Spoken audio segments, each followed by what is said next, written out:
Alright, so I'm here to talk about, well, kind of my ideal tank game and what I would like in it, or not only tank, but all types of vehicle combat game, like World of Tanks, Armored Warfare, War Thunder, and all these, other games, which are not really other, there's really three major ones, and, I don't really like any of them, to be told. Like, World of Tanks, just, it's too many problems for me to like it too much.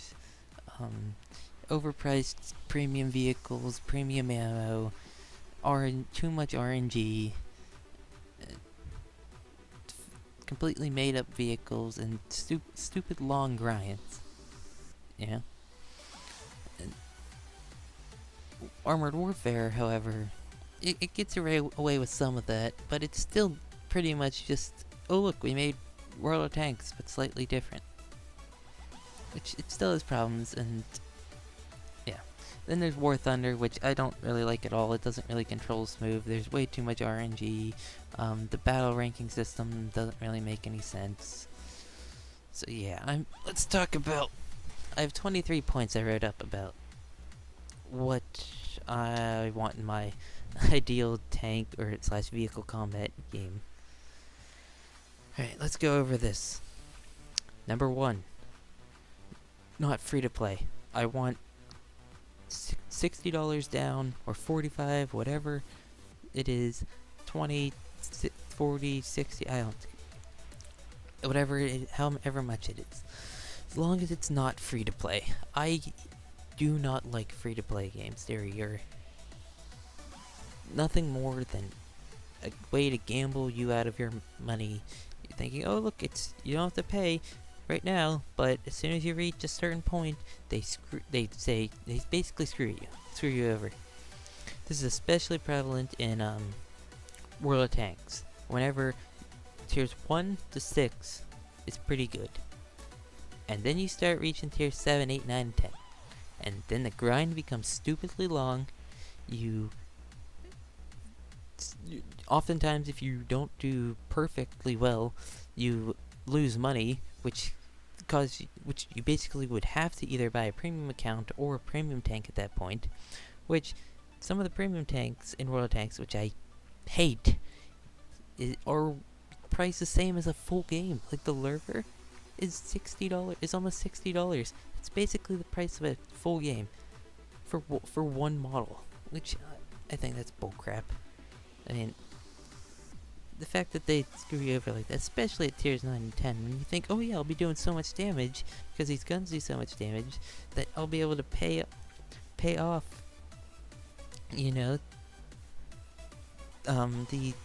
the money, because more damage you do, the more money you get. Well, that wouldn't be true, except on World of Tanks, the higher you go, they put extremely high repair costs on.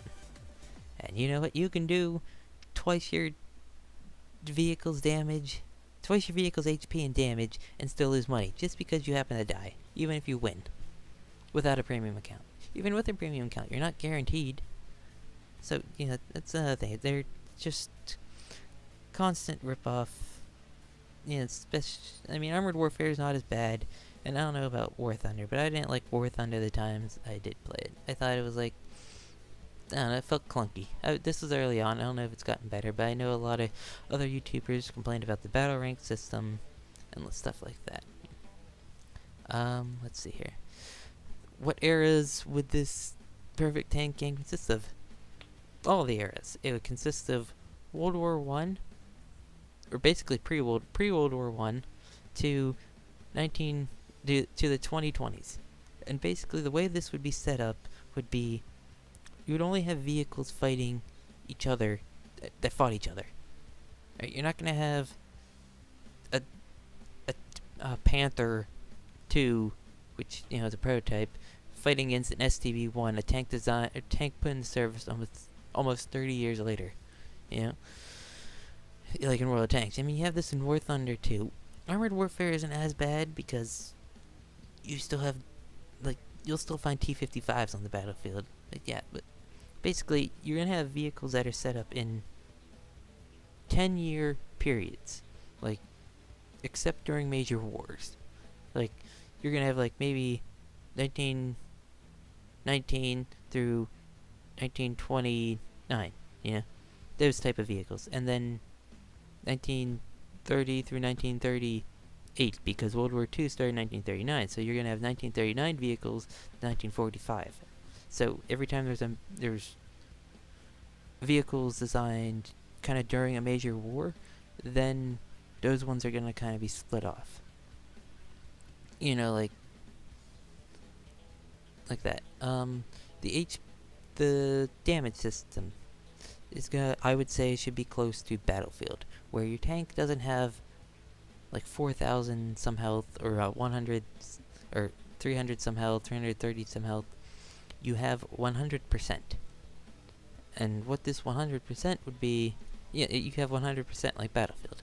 So, and the damage would be different vehicles would deal different percentages to different vehicles. You know, like maybe a Tiger shooting at a Sherman would do 75% in one hit. But a Tiger shooting at a KV2, or not KV2, a Tiger shooting at an IS-2 would only deal maybe 45%. You know, and this different, whatever you shoot at different vehicles, that would be the balancing decision. You know, like okay, well the Tiger's doing too much damage. Well, lower all of its percentages by 3%, maybe.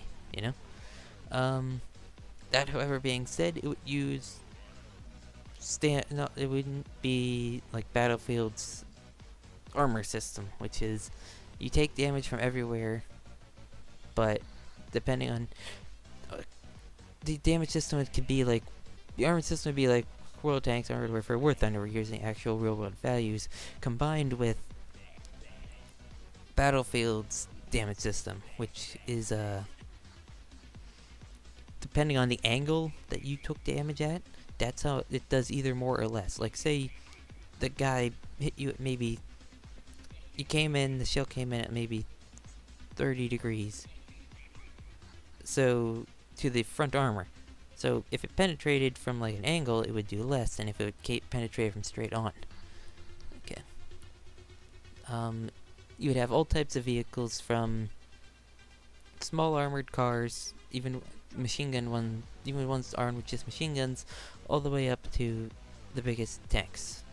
All ground vehicles. Doesn't matter what it is. A spotting system like Battlefield, where everyone's always rendered, but you have to call out the targets. So, you know, no RNG based render system that's all based on camo, and you know, it's like the vehicle can disappear right in front of you, which Armored Warfare and World of Tanks have. Next is camo patterns will be fully customizable. You can make your tank look like it was during the war, or you know, put whatever you want. A museum piece, a custom owner. Prototype vehicles are only going to be special vehicles, like sort of like premiums. They're not going to be in the main kind of thing, but they're only going to be off to the side, you know. Special vehicles are not unlocked through EXP, like all the other games. They are instead unlocked through tokens, which you will start with a certain number of tokens, and then you can buy into any era. Like, say you want to play, like, say you start with 20 tokens, right?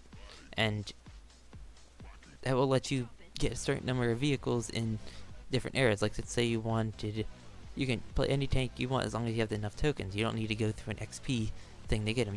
You can go play a Sherman. You can buy a Sherman in World War II. You can buy a T-50, a T-62, and maybe the Sherman's only like 5 tokens, the T-62 is like 10, so you have 5 left, and you can either save that, maybe when new vehicles come in, or you can then go to the modern era and maybe get something small like a Bradley. Yeah. So, and the way you'll get more tokens is by winning the game, wins give tokens, and also challenges give tokens. You'll have like a Call of Duty style challenge system, like maybe get a triple kill without taking any damage, or Goomba stomp someone. I don't know. The special vehicles I mentioned earlier would get double tokens, so winning a game, like let's say winning a game only gave 1 token. Winning a game in a special vehicle gives 2 tokens. There will be expansion packs consisting of maps and new unlockable vehicles, both regular and special vehicles. And these aren't going to be small. They wouldn't be small map packs like maybe 2 or 3 maps. No, they would be like expansion packs, like 20 maps maybe. Maybe not 20, but a good amount of maps, some camo, some bunch of new vehicles for you to unlock, which bunch of new vehicles to unlock. You'd get if you bought the premium, that expansion pack, you got the special vehicles in that pack. Like let's say we did a Hungarian theme, or not Hungary. Hungary's not a good example. They don't have many tanks.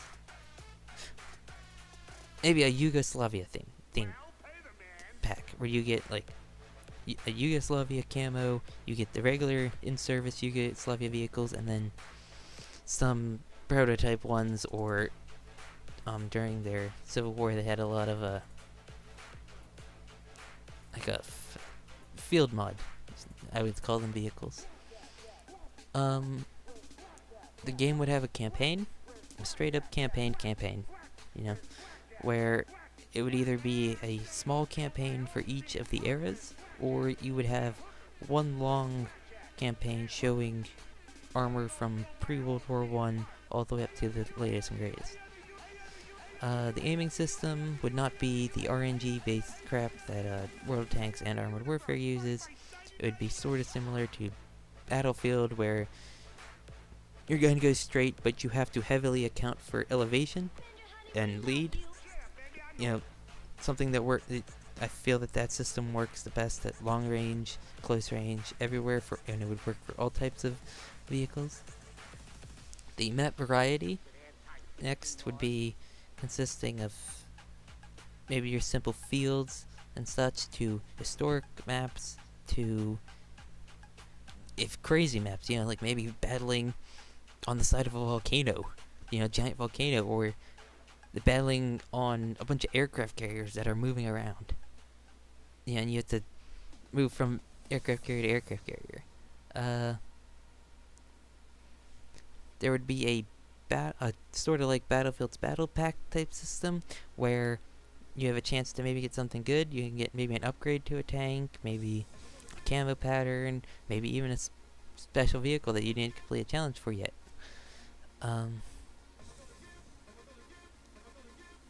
Special vehicles cannot be bought. They can only unlock through challenges or battle packs or special events. Like, say we're having an event where Panthers Parade, get 1,000 kills in a Panther 1 and get a Panther 2 special vehicle, right? And that Panther 2 might never be available again, No paper tanks. The only vehicles that were the lowest I'd go is a mock-up, an actual built mock-up. No, nothing, something that got off blueprints. First-person camera, similar to World of Tanks Xbox and PS4, where you're tied to the gun and not a free-floating camera, which honestly I never liked in Armored Warfare, World of Tanks PC. Yeah. That's why exclusive vehicles, I'm a person that likes you got an exclusive vehicle, like maybe at the beginning of the game, and maybe like a year from now you bring it out, everyone's just like, whoa, what's that? And like, I like seeing that, like, whoa, what's that vehicle, and how do I kill it or something?